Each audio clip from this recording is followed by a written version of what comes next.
ಹರೇ ಶ್ರೀನಿವಾಸ ಹರಿ ಓಂ ಸರಸ್ವತಿ ಶ್ರೀವಾರಿ ಚಾನಲ್ಗೆ ಸ್ವಾಗತ.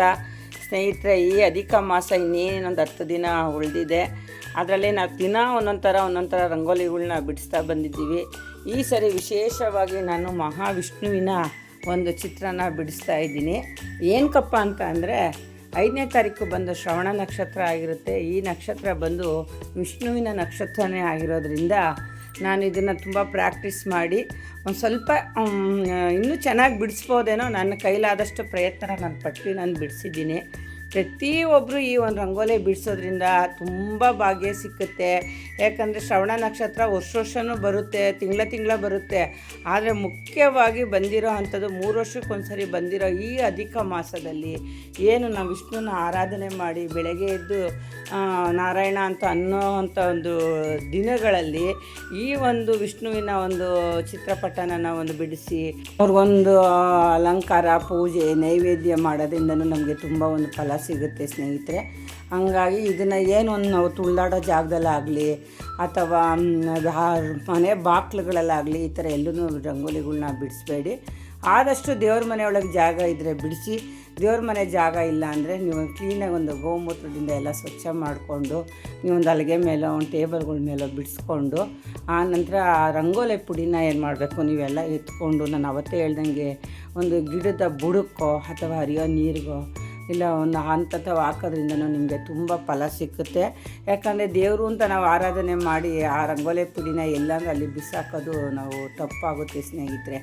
ಇದನ್ನು ನೀವು ತುಂಬ ನುಣ್ಣಗೆ ಜರಡೆ ಇಟ್ಕೊಂಡು ಈ ರಂಗೋಲಿ ಪುಡಿಯಿಂದ ನಿಮಗೆ ಚಿತ್ರ ಬಿಡ್ಸೋಕ್ಕೆ ತುಂಬ ಚೆನ್ನಾಗಿ ಬರುತ್ತೆ ಅನ್ನೋರು ಭಾಳನೇ ಒಂದು ಸುಲಭ ಆಗುತ್ತೆ.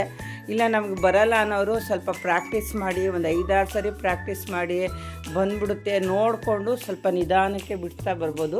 ಒಂಚೂರು ಏರುಪೇರು ಆಗುತ್ತೆ, ಅವೆಲ್ಲ ಮಾಡಬೇಕಾದ್ರೆ ಅವಕ್ಕೆಲ್ಲ ನೀವು ಬೇಜಾರು ಮಾಡ್ಕೊಂಡಂಗೆ ಆಕಾರ ಒಂದು ಕೊಟ್ಬಿಟ್ಟು ಮೂರ್ತಿಗೆ ನೀವು ಅಲ್ಲೇ ಆ ವಿಷ್ಣು ಪರಮಾತ್ಮ ಬಂದು ಅಲ್ಲಿ ನೆಲೆಸಿದ್ದಾನೆ ಅಂತ ಹೇಳ್ಕೊಂಡು ಆನಂತರ ನೀವು ಪೂಜೆನ ಪ್ರಾರಂಭ ಮಾಡ್ಬೋದು ಸ್ನೇಹಿತರೆ.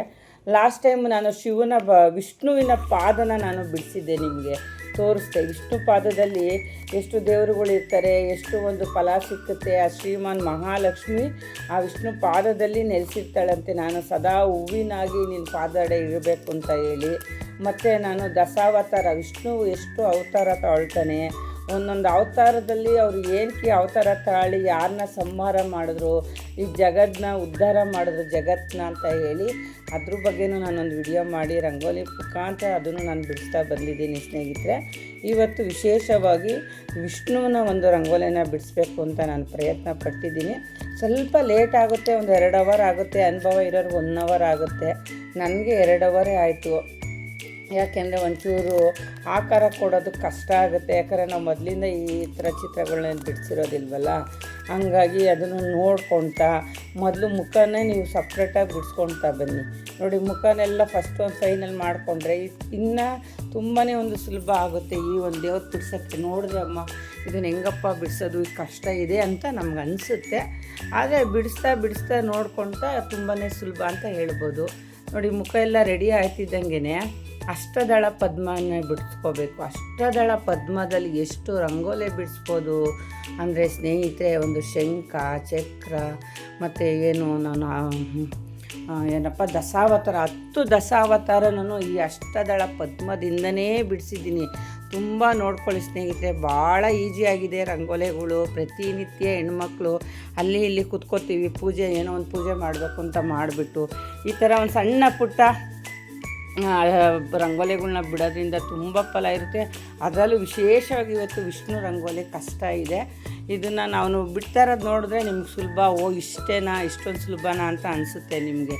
ಹಂಗಾಗಿ ಹೆಣ್ಮಕ್ಳು ಎಲ್ಲ ವಿದ್ಯೆನೂ ಕಲಿಬೇಕು. ರಂಗೋಲಿ ಬಿಡೋದು ಒಂದು ವಿದ್ಯೆನೇ, ಅರ್ಥ ಆಯ್ತಾ? ಹಂಗಾಗಿ ಈ ಒಂದು ವಿಷ್ಣು ಪರಮಾತ್ಮನ ರಂಗೋಲಿನ ನಾನು ಇವತ್ತು ಆಯ್ಕೆ ಮಾಡಿಕೊಂಡು ಶ್ರವಣ ನಕ್ಷತ್ರದ ಪ್ರಯುಕ್ತ ನಾನು ಇವತ್ತು ಶುಕ್ರವಾರ ಪೂಜೆ ಎಲ್ಲ ಆಯಿತು ಬ್ರಾಹ್ಮಿ ಮುಹೂರ್ತದಲ್ಲಿ.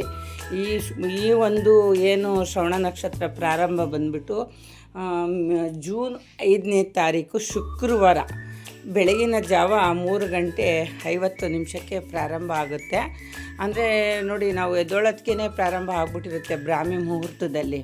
ಆನಂತರ ನಾವು 4:30-5 ಗಂಟೆ ಮೇಲೆ ಎದ್ದು ಮಾಮೂಲಿ ದಿನನಿತ್ಯ ನಾವು ಬಾಗಿಲಿಗೆಲ್ಲ ನೀರು ಹಾಕ್ಕೊಂಡು ರಂಗೋಲಿಗಳು ಹಾಕ್ಕೊಂಡು ಮನೆಯೆಲ್ಲ ಒರೆಸ್ಕೊಂಡು ಒಂದು ಸ್ವಲ್ಪ ಅರಿಶಿನ ಉಪ್ಪು ಹಾಕ್ಕೊಂಡು ಮನೆಯೆಲ್ಲ ಒರೆಸ್ಬಿಟ್ಟು ದೇವ್ರ ಮನೆಯೆಲ್ಲ ಒಂದು ಸ್ವಚ್ಛ ಮಾಡಿಕೊಂಡು, ಯಾಕಂದರೆ ದೇವ್ರ ಮನೆ ಒಳಗೆ ಬಿಡೋರು 33 ರಂಗೋಲಿನ ಯಾವುದಾನ ಒಂದು ಸ್ವಸ್ತಿಕೋ ಶ್ರೀನೋ ಗಣೇಶನೋ ಶಂಖ ಚಕ್ರ ನಾಮ ತುಂಬ ರೀತಿಲಿ ನಾನು ರಂಗೋಲಿನ ಅವತ್ತಿಂದ ನಾನು ತೋರಿಸ್ತಾ ಬಂದಿದ್ದೀನಿ. ಅದನ್ನು ನೀವು ಬಿಟ್ಕೋಬೋದು. ಆಗಲಿಲ್ಲ ಅಂತ ಅಂದರೆ ಈ ಒಂದು ವಿಷ್ಣು ದೇವರನ್ನೇ ಬಿಟ್ಕೊಂಡು ನೀವು ಪೂಜೆ ಮಾಡಿಕೊಂಡು ಈ ವಿಷ್ಣು ಪರಮಾತ್ಮನಿಗೆ 33 ಹೂವನ್ನ ಇಟ್ಕೊಂಡು ನೀವು ಪೂಜೆ ಮಾಡ್ಬೋದು. ಹಾಗಾಗಿ ದೇವ್ರ ಮನೆ ಎಲ್ಲ ರೆಡಿ ಮಾಡಿಕೊಂಡು ವಿಶೇಷವಾಗಿ ಇವತ್ತು ಈ ವಿಷ್ಣು ಪರಮಾತ್ಮನಿಗೆ 33 ದೀಪನ ಆರಾಧನೆ ತುಂಬಾ ಚೆನ್ನಾಗಿ ಮಾಡ್ತಾರೆ. ಯಾಕೆ ಅಂತಂದರೆ ಇದು 3 ವರ್ಷಕ್ಕೊಂದ್ಸರಿ ಬರೋಂಥ ಶ್ರವಣ ನಕ್ಷತ್ರ. ಈ ನಕ್ಷತ್ರದಲ್ಲಿ ಸ್ವಾಮಿ ಜನನ ಆಗಿದ್ರು ಅಂತ ಹೇಳ್ಬಿಟ್ಟು ಸ್ವಾಮಿಗೆ ವಿಶೇಷವಾದ ಅಲಂಕಾರ ಪೂಜೆ ತುಂಬ ಚೆನ್ನಾಗಿ ಎಲ್ಲ ಕಡೆನೂ ನಡೀತದೆ. ಈ ಒಂದು ದಿವಸ ನಾವು ತಪ್ಪದೇ ಈ ಪೂಜೆ ಮಾಡಿಬಿಟ್ರೆ ನೋಡಿ ಸ್ನೇಹಿತರೆ, ಅವಲೇ ಅರ್ಧಕ್ಕೆ ನಿಲ್ಲಿಸ್ಬಿಟ್ಟೆ. ಶುಕ್ರವಾರ ಬೆಳಗಿನ ಜಾವ 3:50 ಪ್ರಾರಂಭ ಆದರೆ ಶನಿವಾರ ಬೆಳಗ್ಗೆ ನಮಗೆ 6:05 ಮುಕ್ತಾಯ ಆಗುತ್ತೆ. ಶನಿವಾರಕ್ಕೂ ನನಗೆ ಈ ಒಂದು ಪರಮಾತ್ಮನ ಪೂಜೆ ಸಿಕ್ಕುತ್ತೆ. ಶುಕ್ರವಾರ ಸಿಕ್ಕಿರೋದು ನಮ್ಮ ಭಾಗ್ಯ ಅಂತ ಹೇಳ್ಬೋದು. ಯಾಕೆ ಅಂದರೆ ಲಕ್ಷ್ಮೀನಾರಾಯಣನ ವಾರ, ಲಕ್ಷ್ಮೀ ವಿಷ್ಣುವಿನ ವಾರ ಅಂತಲೇ ಹೇಳ್ಬೋದು. ಹಂಗಾಗಿ ಆ ಲಕ್ಷ್ಮೀ ದೇವಿ ಸದಾ ನಾರಾಯಣನ ಸ್ಮರಣೆ ಮಾಡ್ತಾಳೆ, ಗೋವಿಂದ ನಾರಾಯಣ ವಿಷ್ಣು ಪರಮಾತ್ಮನ. ಅಂಥ ಒಂದು ಪುಣ್ಯವಾದ ದಿನ ನಮಗೆ ಶ್ರವಣ ನಕ್ಷತ್ರ ಬಂದಿದೆ. ಇದು ತುಂಬ ಅಪರೂಪ ಶುಕ್ರವಾರ ಸಿಕ್ಕೋದು, ಬೇರೆ ದಿನದಲ್ಲಿ ಬೀಳುತ್ತೆ. ಈ ಶುಕ್ರವಾರ ಸಿಕ್ಕಿರೋದ್ರಿಂದ ಪ್ರತಿಯೊಬ್ಬರು ನಿಮ್ಮ ಮನೆಗೆ ಏನೊಂದು ದಾರಿದ್ರ ಅಂತಾರೆ ಇವೆಲ್ಲ ಹೊಟ್ಟೋಗ್ಬಿಡುತ್ತೆ. ಈ ಒಂದು ವಿಷ್ಣುನ ಆರಾಧನೆ ಮಾಡಿ ಈ ರಂಗೋಲಿನ ಬಿಡಿಸೇ ನೀವು ಮಾಡಬೇಕು ಅಂತ ನಾನು ಹೇಳ್ತಾ ಇಲ್ಲ. ಅವ್ರವ್ರ ಯಥಾಶಕ್ತಿ ಅವತ್ತು ಹುಟ್ಟಿರೋದ್ರಿಂದ ಅವ್ರವ್ರ ಯಥಾಶಕ್ತಿ ಆದವರು ಈ ವಿಷ್ಣು ಪರಮಾತ್ಮನ ನೀವು ಬಿಡಿಸ್ಕೊಳ್ತಾ ಒಂದು ಪೂಜೆ ಮಾಡ್ಕೊಳ್ತಾ ಬನ್ನಿ. ಆಗಲಿಲ್ಲ ಅಂದರೆ ಸಿಂಪಲಾಗಿ ನೀವೇನು ನಿಮ್ಮ ಮನೇಲಿ 33 ಹೂವು 33 ನೈವೇದ್ಯ, ಆದರೆ 33 ದೀಪ ಆರಾಧನೆ ಮಾತ್ರ ಖಂಡಿತವಾಗ್ಲೂ ಮಾಡಲೇಬೇಕು. ಭಾಳ ಒಂದು ಫಲ ಸಿಗೋವಂತಹ ಈ ಒಂದು ಮಾಸ ಆಗಿದೆ ಸ್ನೇಹಿತರೆ. ಹಂಗಾಗಿ ನೀವು ಈ ವಿಷ್ಣು ರಂಗೋಲಿನ ಆದ ಶಕ್ತಿ ಇರೋರು ಬಿಡಿಸ್ಕೊಂಡು ಅದಕ್ಕೊಂದು ಅರಿಶಿನ ಕುಂಕುಮ ಹೂವಿನಿಂದ ಎಲ್ಲ ಒಂದು ಅಲಂಕಾರ ಮಾಡಿಕೊಂಡು ಒಂದು ನೈವೇದ್ಯವನ್ನು ತೋರಿಸಿ, ದೇವ್ರ ಮನೇಲಿ ಜಾಗ ಇಲ್ಲದೆ ಇರೋದ್ರಿಂದ ನಾನಿದು ಹೊರಗಡೆ ಒಂದು ಟೇಬಲ್ ಮೇಲೆ ಬಿಟ್ಕೊಂಡು ಸಪ್ರೇಟಾಗಿ ಇವ್ರನ್ನ ಒಂದು ಆರಾಧನೆ ಪೂಜೆನ ನಾನು ಮಾಡಿದ್ದೀನಿ. ದೇವ್ರ ಮನೇಲಿ ನಾನು ಮಾಮೂಲಿ ದಿನನಿತ್ಯ ಸಣ್ಣ ಪುಟ್ಟದ ಒಂದು 33 ರಂಗೋಲಿನ ನಾನು ಬಿಡಿಸ್ತೀನಿ ಸ್ನೇಹಿತರೆ, ಬಿಡಿಸ್ದಂಗಂತೂ ಯಾವತ್ತೂ ಇಲ್ಲ. ಸೊ ಹಂಗಾಗಿ 33 ರಂಗೋಲಿನ ಬಿಡಿಸಿ ದೇವ್ರ ಮನೇಲೂ ಸಹ ನಾನು ಸರಳವಾಗಿ ಒಂದು ಪೂಜೆನ ಮಾಡ್ಕೊಳ್ತಾ ಬಂದಿದ್ದೀನಿ. ಈ ರೀತಿ ಇವತ್ತು ವಿಶೇಷವಾದ ಒಂದು ಶ್ರವಣ ನಕ್ಷತ್ರ ಬಂದಿರೋದ್ರಿಂದ ಪ್ರತಿಯೊಬ್ಬರು ಇದನ್ನು ಉಪಯೋಗಿಸ್ಕೊಳ್ಳಿ. ಈ ಒಂದು ದಿವಸ ನೀವು ಪೂಜೆ ಮಾಡಿದ್ರೆ, ಅಕಸ್ಮಾತ್ ಇವತ್ತು ನೀವು ಶುಕ್ರವಾರ ಮಾಡೋಕ್ಕಾಗಲಿಲ್ಲ ಅಂದವರು ಶನಿವಾರ ಬೆಳಗ್ಗೆ ಮಾಡಿಬಿಟ್ಟು ನೀವು ಪೂಜೆ ಮಾಡಿ ಆರತಿ ಎಲ್ಲ ಮಾಡಿದ್ರೆ ನಿಮಗೆ ಅಶ್ವವೇಧ ಯೋಗ ಮಾಡಿದಷ್ಟು ನಿಮಗೆ ಫಲ ಸಿಕ್ಕುತ್ತಂತೆ. ಅದೃಷ್ಟದ ಯೋಗ ನಿಮಗೆ ಹುಡುಕೊಂಡು ಬರುತ್ತಂತೆ. ಯಾಕಂದರೆ ಆ ಪರಮಾತ್ಮನ ನಕ್ಷತ್ರ ದಿನ ನೀವು ಆರಾಧನೆ ಮಾಡಿ ನಿಮಗೆಲ್ಲ ಸಕಲ ಸೌಭಾಗ್ಯ ಇಷ್ಟಾರ್ಥ ಎಲ್ಲ ಪ್ರಾಪ್ತಿಯಾಗುತ್ತೆ ಸ್ನೇಹಿತರೆ. ಮತ್ತು ದಶಾವತಾರ ರಂಗೋಲಿನೂ ಸಹ ನಾನು ಅವತ್ತು ಬಿಡಿಸಿದ್ದೀನಿ. ಆ ದಶಾವತಾರ ರಂಗೋಲಿನೂ ಸಹ ನೀವು ನೋಡ್ಕೊಳ್ತಾ ಬನ್ನಿ. ಎಲ್ಲ ಅಷ್ಟದಳ ಪದ್ಮನ ಬಿಡಿಸ್ಕೊಂಬಿಟ್ಟು ಅಷ್ಟದಳ ಪದ್ಮ 10 ಬಿಡಿಸ್ಕೊಂಬಿಡಿ. ಸಿಂಪಲಾಗಿ ಒಂದೊಂದು ಸೆಕೆಂಡ್ಗೆ ಆಕಾರ ಕೊಡ್ಬೋದು. ಮತ್ತು ಜೋಡಿ ಹನುಮಂತನ ನಾನು ಕೈ ಮುಗಿಯೋ ಹನುಮಂತನ ರಂಗೋಲಿನೂ ಸಹ ನಾನು ಬಿಡಿಸಿದ್ದೀನಿ. ಇನ್ನೂ ಒಂದು ಸರಿ ಬಿಡಿಸು ಸಹ ನಾನು ಅದನ್ನು ತೋರಿಸ್ತೀನಿ.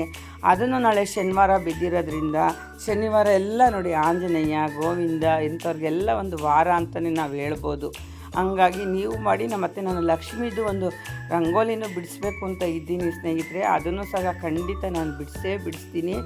ನಾನು ಇವತ್ತು ಮಹಾವಿಷ್ಣುವಿನ ಬಿಡಿಸಿ ಆ ವಿಷ್ಣುವನ್ನ ಒಂದು ಆರಾಧನೆ ಮಾಡಬೇಕು, ಒಂದು ಪೂಜೆ ಮಾಡಬೇಕು. ನಮ್ಮ ಮನೆಯಲ್ಲಿ ಏನೇ ಒಂದು ಕಷ್ಟ ಇದ್ದರೂ ಒಂದು ನೆಗೆಟಿವ್ ಇದ್ದರೂ ಇದೆಲ್ಲ ಆಚೆ ಹೋಗಿ ನಮಗೆ ಒಂದು ಶೀಘ್ರವಾಗಿ ಫಲ ಸಿಗಲಿ ಅಂತ ಹೇಳ್ಬಿಟ್ಟು ನಾವು ಒಂದು ಆ ಸ್ವಾಮಿ ನಕ್ಷತ್ರ ದಿವಸನೇ ಈ ಒಂದು ಸ್ವಾಮಿ ಚಿತ್ರಪಟನ ಬಿಡಿಸಿ ಪೂಜೆ ಮಾಡಿದ್ದೀನಿ ಸ್ನೇಹಿತರೆ. ಮತ್ತು ಇನ್ನೊಂದೇನೆಂದರೆ ಇನ್ನು 3 ವರ್ಷದ ತನಕ ಇದು ಯೋಗ ಬರೋದಿಲ್ಲ. ಬೇರೆ ಶ್ರವಣ ನಕ್ಷತ್ರದಲ್ಲಿ ಪೂಜೆ ಮಾಡಿದಷ್ಟು ಈ ನಕ್ಷತ್ರದಲ್ಲಿ ಜಾಸ್ತಿ ಫಲ ಸಿಕ್ಕುತ್ತೆ. ಹಂಗಾಗಿ ನಾನು ಪ್ರತಿಯೊಬ್ಬರಿಗೂ ಹೇಳ್ತೀನಿ, ನೈವೇದ್ಯ ಅಂತ ಬಂದರೆ ಆದಷ್ಟು ಸ್ವಲ್ಪ ಸಿಹಿ ಪೊಂಗಲ್ಲನ್ನೇ ನೀವು ಮಾಡಬೇಕು. ಪೊಂಗಲು ತುಂಬ ಪವಿತ್ರವಾದದಂತೆ ಸ್ನೇಹಿತರೆ. ಇಲ್ಲಾಂದರೆ ಮೊಸರನ್ನಕ್ಕಿಂತ ಶ್ರೇಷ್ಠ ಯಾವುದೂ ಇಲ್ಲ. ಒಂದು ಸ್ವಲ್ಪ ಲವಣ ಇಟ್ಬಿಟ್ಟು ನೀವು ಮೊಸರನ್ನ ಕೆಡಿ. ಮೊಸರನ್ನ ಇಲ್ಲ ಅಂದರೆ ಇವತ್ತು ವಿಷ್ಣುವಿನ ವಾರ ಆಗಿರೋದ್ರಿಂದ ಪರಮಾತ್ಮನಿಗೆ ಲಕ್ಷ್ಮಿ ಬೆಲ್ಲ, ಹಾಗಾಗಿ ಆ ಬೆಲ್ಲದಿಂದ ಒಂದು ನೈವೇದ್ಯ ಮಾಡಿಕ್ಕಿದ್ರೆ ಭಾಳ ಒಂದು ಪ್ರೀತಿಯಂತೆ ಸ್ವಾಮಿಗೆ. ಹಾಗಾಗಿ ನೀವೆಲ್ಲರೂ ಒಂದು ಸಿಹಿ ಪೊಂಗಲ್ನ ನೈವೇದ್ಯ ಮಾಡಿ ಆ ಪರಮಾತ್ಮನ ಪಾತ್ರಕ್ಕೆ ಕೃಪೆಯಾಗಿ. ಆ ಸಿಹಿ ಪೊಂಗಲಲ್ಲಿ ಬೆಲ್ಲದಲ್ಲಿ ಲಕ್ಷ್ಮಿ ಇರ್ತಾರೆ. ಹಂಗಾಗಿ ಲಕ್ಷ್ಮೀ ನಾರಾಯಣನಿಗೆ ಭಾಳ ಒಂದು ಪ್ರೀತಿಯಾಗಿರುವಂತಹ ನೈವೇದ್ಯ ಆಗಿದೆ ಸ್ನೇಹಿತರೆ. ಮತ್ತು ನನ್ನ ರಂಗೋಲಿ ಬಗ್ಗೆ ತುಂಬ ಜನ ಕೇಳ್ತಾ ಇದ್ದೀರಾ, ಭಾಳ ಒಂದು ಖುಷಿ ಆಗುತ್ತೆ. ಮತ್ತು ಕೆಲವರು ಕರೆಕ್ಟಾಗಿ ನಮಗೆ ಕಾಣಿಸ್ತಿಲ್ಲ ಅಂತಲೂ ಹೇಳ್ತಿದ್ದೀರಾ. ನಾನು ಒಂದು ಮೊಬೈಲ್ ಇಟ್ಕೊಂಡು ರಂಗೋಲಿ ಬಿಡಿಸ್ತಾ ಇದ್ದೆ, ಮತ್ತು ಈಗ ಒಂದು ಸ್ಟ್ಯಾಂಡು ಸಹ ತೊಗೊಂಡಿದ್ದೀನಿ. ಅದನ್ನು ಕ್ಲೀನಾಗಿ ಇನ್ನೂ ಸೆಟ್ ಮಾಡ್ಕೊಳಕ್ಕೆ ನನಗೆ ಬರ್ತಾಯಿಲ್ಲ. ಆದಷ್ಟು ಪ್ರಯತ್ನ ಪಟ್ಟು ರಂಗೋಲಿಗಳನ್ನ ತೋರ್ಸೋಕ್ಕೆ ಪ್ರಯತ್ನ ಪಡ್ತೀನಿ. ಮತ್ತು ನನ್ನ ಮಾತಲ್ಲಿ ಏನೋ ಸಣ್ಣ ಪುಟ್ಟ ತಪ್ಪಿದರೆ ಕ್ಷಮೆ ಇರಲಿ. ನನ್ನ ವಿಡಿಯೋ ನೋಡ್ತಾ ಇದ್ದೀನಿ ಅಂತ ಭಾಳ ಜನ ನನಗೆ ಕೇಳ್ತೀರಾ, ಎಲ್ಲೋದ್ರೂ ನನ್ನ ಮಾತಾಡಿಸ್ತಾ ಇದ್ದೀರಾ ಮತ್ತು ಹೇಳ್ತಿದ್ದೀರಾ ಚೆನ್ನಾಗಿ ಬರ್ತಿದೆ ಅಂತ. ಇದೇ ಥರ ನನಗೆ ನೀವೆಲ್ಲ ಎಂಕರೇಜ್ ಕೊಡಿ, ತುಂಬ ಖುಷಿ ಆಗುತ್ತೆ. ಯಾಕಂದರೆ ನಾನು ಭಾಳ ಒಂದು ಪ್ರಯತ್ನ ಪಟ್ಟು ಒಂದು 5 ಸಾರಿ 8 ಸಾರಿ 10 ಸಾರಿ ಅದನ್ನು ಪ್ರಾಕ್ಟೀಸ್ ಮಾಡಿ ನಾನು ಬಿಡಿಸ್ತಾ ಇದ್ದೀನಿ. ಯಾರೂ ಹುಡ್ತಾನೆ ಕಲಿತಾ ಬಂದಿರೋದಿಲ್ಲ, ಬೆಳೀತಾನೆ ಎಲ್ಲರೂ ಕಲಿಯೋದು ಸ್ನೇಹಿತರೆ. ಹಂಗಾಗಿ ನಾನು ಇನ್ನೊಬ್ಬರಿಂದ ಕಲಿತೀನಿ, ನನ್ನಿಂದ ಇನ್ನೊಬ್ಬರು ಕಲಿತಾರೆ, ಅಷ್ಟೇ. ಇದ್ರ ವ್ಯತ್ಯಾಸ ಬೇರೆ ಏನೂ ಇಲ್ಲ. ಹಾಗಾಗಿ ಪ್ರತಿಯೊಬ್ಬರು ಒಂದೊಂದು ರಂಗೋಲಿಯಲ್ಲೂ ಒಂದೊಂದು ದೇವರಿರುತ್ತೆ, ಒಂದೊಂದು ಪ್ರಸಾದದಲ್ಲೂ ದೇವರಿರ್ತಾರೆ, ಒಂದೊಂದು ಹೂವಿನಲ್ಲೂ ಸಹ ಆ ಸ್ವಾಮಿ ಪರಮಾತ್ಮ ಇರ್ತಾರೆ. ಹಾಗಾಗಿ ಈ ಅಧಿಕ ಮಾಸ ಇನ್ನೇನು ಮುಗಿತಾ ಬರ್ತಾ ಇದೆ, ಇನ್ನೊಂದು 10 ದಿನ ಉಳ್ಕೊಂಡಿದೆ. ಆದಷ್ಟು ಎಲ್ಲರೂ ಈ ಒಂದು ರಂಗೋಲಿಗಳ್ನ ಹೆಣ್ಮಕ್ಳು ಮನೆಗಳಲ್ಲಿ ಪ್ರಾಕ್ಟೀಸ್ ಮಾಡಿಕೊಂಡು ಒಂದು ಬಿಡಿಸ್ಕೊಳ್ಳಿ ಅಂತ ಹೇಳ್ತೀನಿ. ಇಲ್ಲಿಂದ ಮಾಡ್ಕೊಂಬಂದಿರೋರಂತೂ ಖಂಡಿತ ಅದು ಮಾಡ್ತಾಯಿದ್ದಾರೆ. ನಾವುಗಳು ಸಹ ಒಬ್ಬರು ಮಾಡೋದು ನೋಡಿ ಸುಮಾರು ವರ್ಷದಿಂದ ಈ ರಂಗೋಲಿ ಕಾರ್ಯಕ್ರಮ 33 ಪೂಜೆನ ಮಾಡ್ತಾಯಿದ್ದೀವಿ. ಎಲ್ಲ ಚೆನ್ನಾಗಿ ಕಲ್ತ್ಕೊಂಡು ಈ ಒಂದು ರಂಗೋಲಿ ಬಿಡಿಸೋದು, ಒಂದು ಪೂಜೆ ಈ ನಿಯಮವನ್ನು ಕರೆಕ್ಟಾಗಿ ಪಾಲಿಸ್ತಾ ಬರ್ತಾಯಿದ್ದೀವಿ. ಈ ಒಂದು ಪೂಜೆಯಿಂದ ನಮಗೆ ನೋಡಿ ರಾಜಯೋಗ, ಗುರುಬಲ ಮತ್ತು ಸೌಭಾಗ್ಯ ಬಲ, ಅಶ್ವವೇಧ ಯೋಗ ಬಲ ಎಲ್ಲ ಸಿಗುತ್ತೆ ಸ್ನೇಹಿತರೆ. ಪ್ರತಿಯೊಬ್ಬರೂ ಈ ಅಧಿಕ ಮಾಸನ ಉಪಯೋಗಿಸ್ಕೊಳ್ಳಿ. ಇದು 3 ವರ್ಷಕ್ಕೊಮ್ಮೆ ಬರುವಂಥ ಅಧಿಕ ಮಾಸ ಆಗಿದೆ ಸ್ನೇಹಿತರೆ. ನಿಮ್ಮೆಲ್ಲರಿಗೂ ನನ್ನ ವಿಡಿಯೋ ಇಷ್ಟ ಆಗಿದರೆ ದಯವಿಟ್ಟು ಸಬ್ಸ್ಕ್ರೈಬ್ ಮಾಡಿ, ಲೈಕ್ ಮಾಡಿ, ಶೇರ್ ಮಾಡಿ, ಸಪೋರ್ಟ್ ಮಾಡಿ ಅಂತ ಹೇಳ್ತೀನಿ. ವಿಷ್ಣು ಪಾದ ಮತ್ತು ಏನು 10 ದಶಾವತಾರ ಮತ್ತು ವಿಷ್ಣುವಿನ ಒಂದು ಅಲಂಕಾರ ಎಲ್ಲ ವಿಷ್ಣುವಿಗೆ ಸಂಬಂಧಪಟ್ಟಂಥದ್ದನ್ನೇ ನಾನು ಬಿಡಿಸಿದ್ದೀನಿ. ನಾಳೆ ಶನಿವಾರ ಸಿಗುತ್ತೆ. ಇವತ್ತು ನೋಡಿದವರು ನಾಳೆ ಖಂಡಿತ ಬಿಡಿಸಿ ಫಲ ತಗೊಳ್ಳಿ ಅಂತ ಹೇಳ್ತೀನಿ. ಎಲ್ಲರಿಗೂ ಒಳ್ಳೆಯದಾಗಲಿ. ಹರಿ ಓಂ. ಹರೇ ಶ್ರೀನಿವಾಸ.